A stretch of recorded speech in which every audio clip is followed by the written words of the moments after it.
मेरे प्यारे देशवासियों, आप सबको नमस्कार। फिर एक बार मन की बातें करने के लिए आपके बीच आने का मुझे अवसर मिला है। सुदूर दक्षिण में लोग ओणम के पर्व में रंगे हुए हैं और कल पूरे देश ने रक्षाबंधन का पावन पर्व मनाया। भारत सरकार ने सामाजिक सुरक्षा को लेकर के कई नई नई योजनाएं सामान्य मानवी के लिए लागू की है। मुझे खुशी है कि बहुत कम समय में व्यापक प्रमाण में सबने इन योजनाओं को स्वीकारा है। मैंने एक छोटी सी गुजारिश की थी कि रक्षाबंधन के पर्व पर हम अपनी बहनों को ये सुरक्षा योजना दें। मेरे पास जो मोटी मोटी जानकारी आई है कि योजना आरंभ होने से अब तक 11 करोड़ परिवार इस योजना से जुड़े हैं और मुझे ये भी बताया गया कि करीब-करीब आधा लाभ माताओं बहनों को मिला है। मैं इसे शुभ संकेत मानता हूँ। मैं सभी माताओं बहनों को रक्षाबंधन के पावन पर्व की अनेक-अनेक शुभकामनाएं भी देता हूँ। आज जब मैं आपसे बात कर रहा हूँ, जनधन योजना को 1 वर्ष पहले बड़े पैमाने पर हाथ में लिया गया था। जो काम 60 साल में नहीं हुआ वो इतने कम समय में होगा क्या? कई सवालिया निशान थे। लेकिन मुझे आज खुशी है कि इस योजना को लागू करने से संबंधित सरकार की सभी इकाइयों ने, बैंक की सभी इकाइयों ने जी जान से सब जुट गए, सफलता पाई और अब तक मेरी जानकारी के अनुसार करीब 18.25 करोड़ बैंक खाते खोले गए। 17 करोड़ 74 लाख। मैंने गरीबों की अमीरी भी देखी। जीरो बैलेंस से खाता खोलना था, लेकिन गरीबों ने बचत करके, सेविंग करके 22,000 करोड़ की राशि जमा करवाई। अर्थव्यवस्था की मुख्य धारा बैंकिंग क्षेत्र भी है और ये व्यवस्था गरीब के घर तक पहुंचे, इसलिए बैंक मित्र की योजना को भी बल दिया है। आज 1.25 लाख से भी ज़्यादा बैंक मित्र देश भर में काम कर रहे हैं। नौजवानों को रोजगार भी मिला है।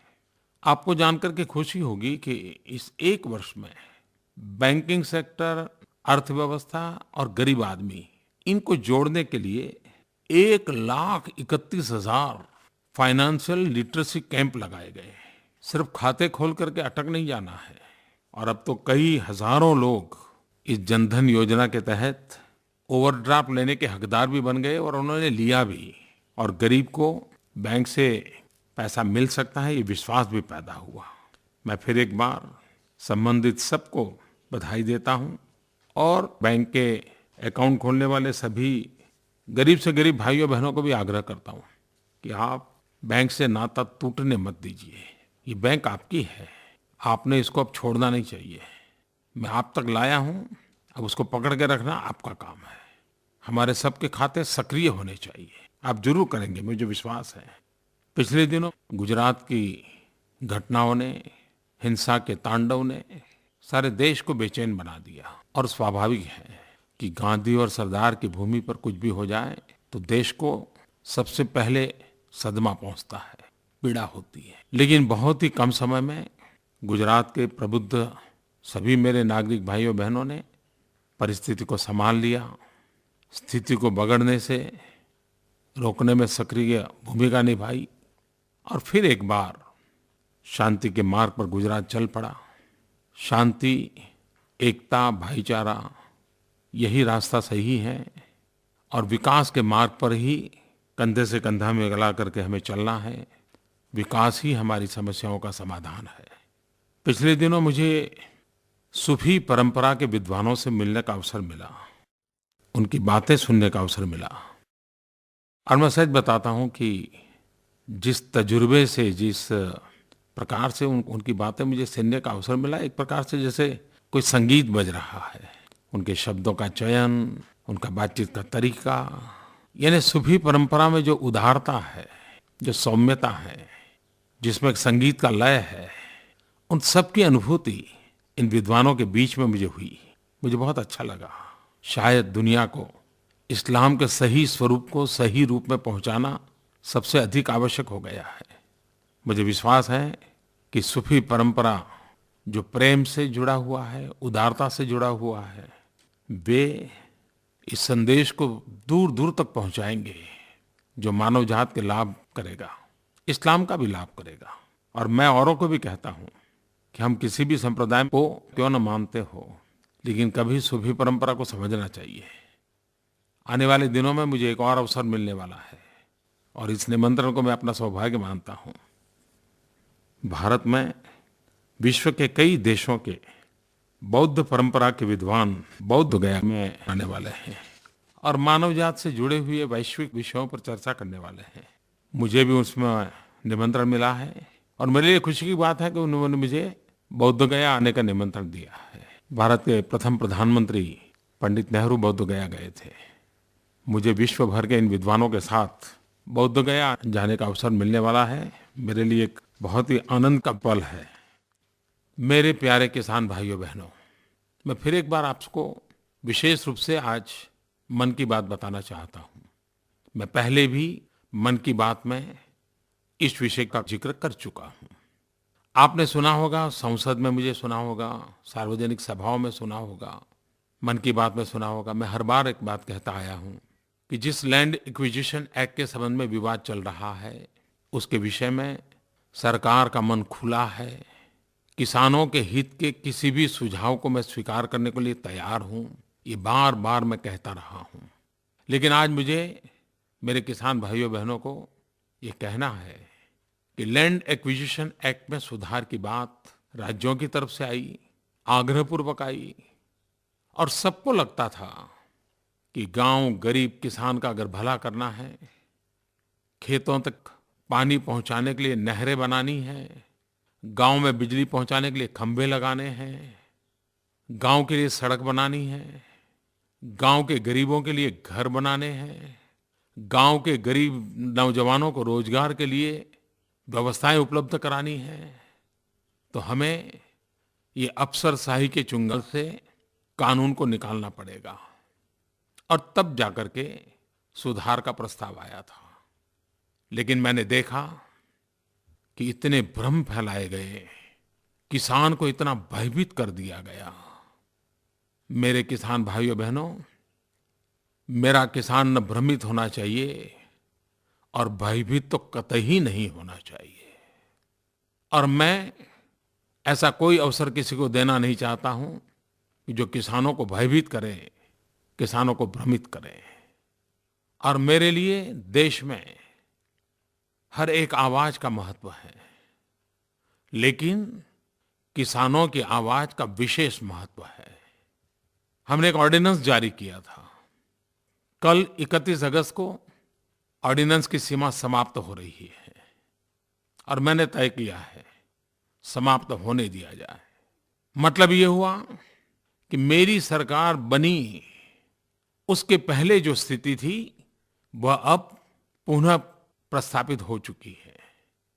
लेकिन उसमें एक काम अधूरा था और वो था 13 ऐसे बिंदु थे जिसका 1 साल में पूर्ण करना था और इसीलिए हम ऑर्डिनेंस में उसको लाए थे। लेकिन इन विवादों के रहते वो मामला भी उलझ गया। ऑर्डिनेंस तो समाप्त हो रहा है, लेकिन जिससे किसानों को सीधा लाभ मिलने वाला है, किसानों का सीधा आर्थिक लाभ जिससे जुड़ा हुआ है, उन 13 बिंदुओं को हम नियमों के तहत ला करके आज ही लागू कर रहे हैं ताकि किसानों को नुकसान न हो, आर्थिक हानि न हो। और इसलिए जिन 13 बिंदुओं को लागू करना पहले के कानून में बाकी था, उसको आज हम पूरा कर रहे हैं। और मेरे किसान भाइयों बहनों को मैं विश्वास दिलाता हूं कि हमारे लिए जय जवान जय किसान ये नारा नहीं है, ये हमारा मंत्र है। गांव गरीब किसान का कल्याण। और तभी तो हमने 15 अगस्त को कहा था कि सिर्फ कृषि विभाग नहीं, लेकिन कृषि एवं किसान कल्याण विभाग बनाया जाएगा, जिसका निर्णय हमने बहुत तेजी से आगे बढ़ाया है। तो मेरे किसान भाइयों बहनों, अब न भ्रम का कोई कारण है और न ही कोई भयभीत करने का प्रयास करें तो आपको भयभीत होने की आवश्यकता है। मुझे एक बात और भी कहनी है कि 2 दिन पूर्व 1965 के युद्ध के 50 साल हुए और जब जब 1965 के युद्ध की बात आती है तो लाल बहादुर शास्त्री जी की याद आना बहुत स्वाभाविक है। जय जवान जय किसान मंत्र भी याद आना बहुत स्वाभाविक है। और भारत के तिरंगे झंडे को उसकी आन बान शान बनाए रखने वाले उन सभी शहीदों का स्मरण होना बहुत स्वाभाविक है। 65 के युद्ध के विजय के सभी संबंधितों को मैं प्रणाम करता हूँ, वीरों को नमन करता हूँ और ऐसे इतिहास की घटनाओं से हमें निरंतर प्रेरणा मिलती रहे। जिस प्रकार से पिछले सप्ताह मुझे सूफी परंपरा के लोगों से मिलने का अवसर मिला, उसी प्रकार से एक बड़ा सुखद अनुभव रहा मुझे देश के गणमान्य वैज्ञानिकों के साथ घंटों तक बात करने का अवसर मिला, उनको सुनने का अवसर मिला और मुझे प्रसन्नता हुई कि साइंस के क्षेत्र में भारत कई दिशाओं में बहुत ही उत्तम प्रकार के काम कर रहा है। हमारे वैज्ञानिक सचमुच में उत्तम प्रकार का काम कर रहे हैं। अब हमारे सामने अवसर है कि इन संशोधनों को जन सामान्य तक कैसे पहुंचाएं, सिद्धांतों को उपकरणों में कैसे तब्दील करें, लैब को लैंड के साथ कैसे जोड़ें, एक अवसर के रूप में उसको आगे बढ़ाना है। कई नई जानकारियां भी मुझे मिली। मैं कह सकता हूं कि मेरे लिए वो एक बहुत ही इंस्पायरिंग भी था, एजुकेटिव भी था। और मैंने देखा कई नौजवान वैज्ञानिक क्या उमंग से बातें बता रहे थे, कैसे सपने उनकी आंखों में दिखाई दे रहे थे। और जब मैंने पिछली बार मन की बात में कहा था कि हमारे विद्यार्थियों को विज्ञान की ओर आगे बढ़ना चाहिए, इस मीटिंग के बाद मुझे लगता है कि बहुत अवसर है, बहुत संभावनाएं हैं। मैं फिर से एक बार उसको दोहराना चाहूँगा। सभी नौजवान मित्र साइंस की तरफ रुचि लें, हमारे एजुकेशनल इंस्टीट्यूशंस भी विद्यार्थियों को प्रेरित करें। मुझे नागरिकों से कई चिट्ठियाँ आती रहती हैं। ठाणे से श्रीमान परिमल शाह ने mygov.in पर मुझे एजुकेशनल रिफॉर्म्स के संबंध में लिखा है, स्किल डेवलपमेंट के लिए लिखा है। तमिलनाडु के चिदम्बरम से श्रीमान प्रकाश त्रिपाठी ने प्राइमरी शिक्षा के लिए अच्छे शिक्षकों की जरूरत पर बल दिया है, शिक्षा क्षेत्र में सुधारों पर बल दिया है। मुझे खास मेरे नौजवान मित्रों को भी एक बात कहनी है कि मैंने 15 अगस्त को लाल किले पर से कहा था कि निचले स्तर के नौकरी के लिए ये इंटरव्यू क्यों, और फिर जब इंटरव्यू का कॉल आता है तो हर गरीब परिवार, विधवा माँ, सिफारिश कहाँ से मिलेगी, किसकी मदद से नौकरी मिलेगी, जैक किसका लगाएंगे, पता नहीं कैसे कैसे शब्द प्रयोग हो रहे हैं। सब लोग दौड़ते हैं और शायद नीचे के स्तर पर भ्रष्टाचार का ये भी एक कारण है। और मैंने 15 अगस्त को कहा था कि मैं चाहता हूं कि ये इंटरव्यू की परंपरा से एक स्तर से नीचे तो मुक्ति होनी चाहिए। मुझे खुशी है कि इतने कम समय में, अभी 15 दिन हुए हैं, लेकिन सरकार बहुत ही तेज़ी से आगे बढ़ रही है, सूचनाएं भेजी जा रही हैं और करीब करीब अब निर्णय अमल भी हो जाएगा कि इंटरव्यू के चक्कर से छोटी छोटी नौकरियां छूट जाएगी। गरीब को सिफारिश के लिए दौड़ना नहीं पड़ेगा, एक्सप्लॉयटेशन नहीं होगा, करप्शन नहीं होगा। इन दिनों भारत में विश्व के कई देशों के मेहमान आए हैं। स्वास्थ्य के लिए खास करके माता मृत्यु दर और शिशु मृत्यु दर कम हो, उसकी कार्य योजना के लिए कॉल टू एक्शन दुनिया के 24 देश मिलकर के भारत की भूमि में चिंतन किया। अमेरिका के बाहर ये पहली बार किसी और देश में कार्यक्रम हुआ। और ये बात सही है कि आज भी हमारे देश में हर वर्ष करीब करीब 50,000 माताएं और 13 लाख बच्चे प्रसूति के समय ही और उसके तत्काल बाद ही उनकी मृत्यु हो जाती है। ये चिंताजनक है, डरावना है। वैसे सुधार काफ़ी हुआ है। अंतर्राष्ट्रीय स्तर पर भारत की सराहना भी होने लगी है, फिर भी ये आंकड़ा कम नहीं है। जैसे हम लोगों ने पोलियो से मुक्ति पाई, वैसे ही माता और शिशु के मृत्यु में टेटनस, उससे भी मुक्ति पाई। विश्व ने इसको स्वीकारा है, लेकिन हमें अभी भी हमारी माताओं को बचाना है, हमारे नवजात बच्चों को बचाना है। भाइयों बहनों, आजकल डेंगू की खबर आती रहती है।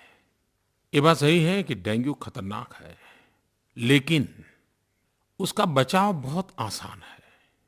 और जो मैं स्वच्छ भारत की बात कर रहा हूँ ना, उससे वो सीधा सीधा जुड़ा हुआ है।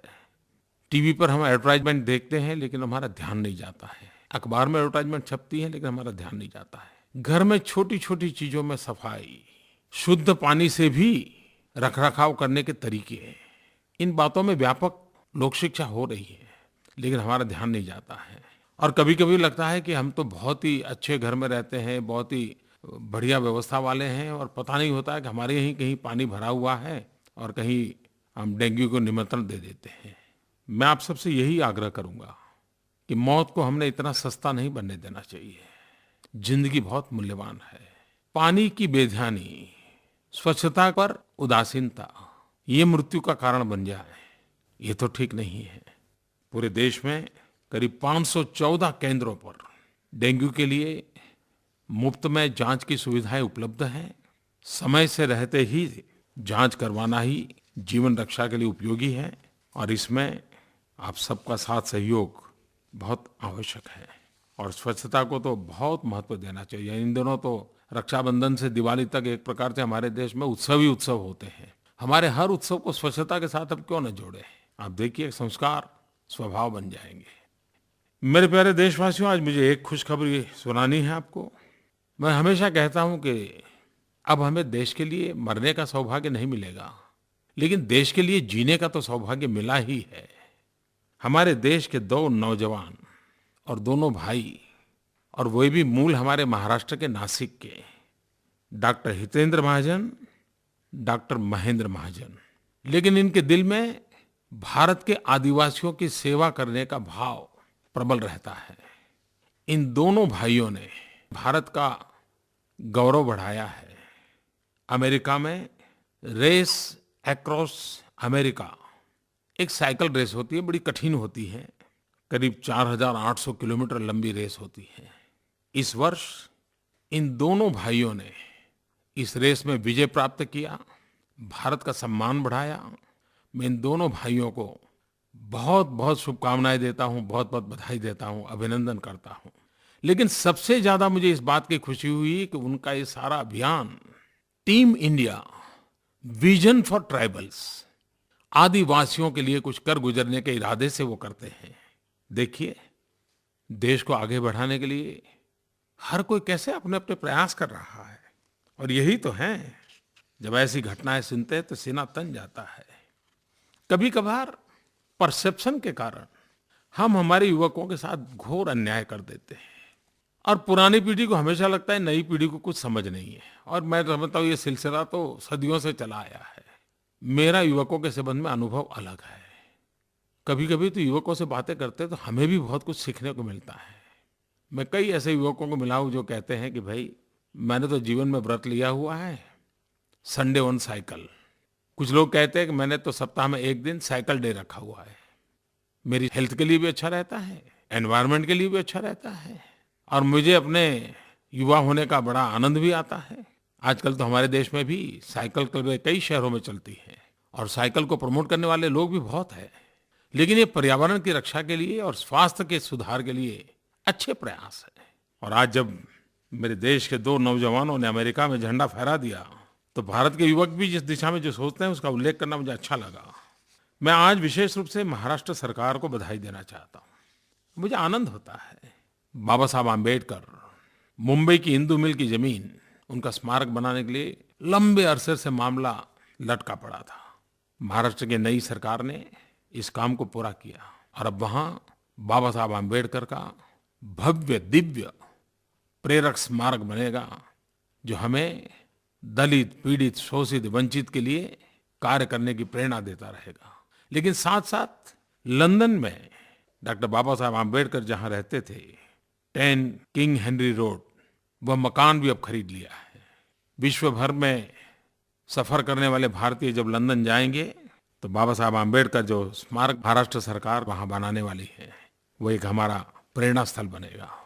मैं महाराष्ट्र सरकार को बाबा साहब आम्बेडकर को सम्मानित करने के इन दोनों प्रयासों के लिए साधुवाद देता हूँ, उनका गौरव करता हूँ, उनका अभिनंदन करता हूँ।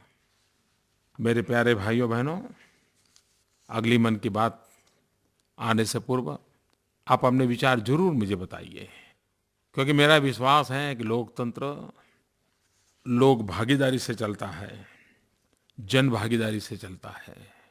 कंधे से कंधा मिला करके ही देश आगे बढ़ सकता है। आपको बहुत बहुत शुभकामनाएं, बहुत बहुत धन्यवाद।